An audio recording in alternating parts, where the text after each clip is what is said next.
ಹಟ್ಟಿಯಲ್ಲಿ ಮೇವು ತಿಂದು ನೆಮ್ಮದಿಯಾಗಿ ಮಲಗಿದ್ದ ಕುರಿಗಳ ಹಿಂಡಿನ ಮೇಲೆ ದಾಳಿ ಮಾಡಿರುವ ಬೀದಿನಾಯಿಗಳು 8 ಕುರಿಗಳನ್ನು ಕಚ್ಚಿ ಸಾಯಿಸಿರುವ ಘಟನೆ ಚಿಕ್ಕಬಳ್ಳಾಪುರ ಜಿಲ್ಲೆ ಶಿಡ್ಲಘಟ್ಟ ತಾಲ್ಲೂಕಿನ ಗಂಗನಹಳ್ಳಿ ಗ್ರಾಮದಲ್ಲಿ ಭಾನುವಾರ ಮುಂಜಾನೆ ಘಟನೆ ನಡೆದಿದೆ.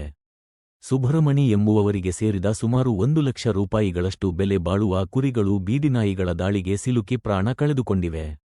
ಹಟ್ಟಿಯನ್ನು ಭದ್ರಪಡಿಸಿದ್ದರೂ ಕುರಿಗಳ ಹಟ್ಟಿಯೊಳಗೆ ನುಗ್ಗಿರುವ ಬೀದಿನಾಯಿಗಳು ಕುರಿಗಳು ಕಿರುಚುವುದಕ್ಕೂ ಅವಕಾಶವನ್ನು ನೀಡದೆ 6 ಕುರಿಗಳು 2 ಮರಿಗಳನ್ನು ಕಚ್ಚಿ ಸಾಯಿಸಿ ಕೆಲವು ಕುರಿಗಳನ್ನು ಅರ್ಧ ತಿಂದುಬಿಟ್ಟಿವೆ. M. Muninarayana, SPM news, Sidlaghatta.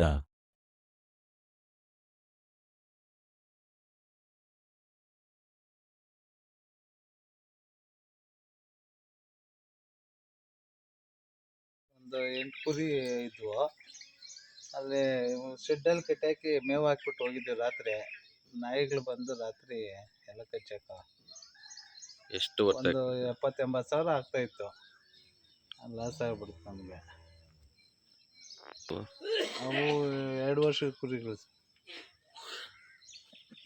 ಹೆಸರು ಸುಬ್ರಹ್ಮಣಿ.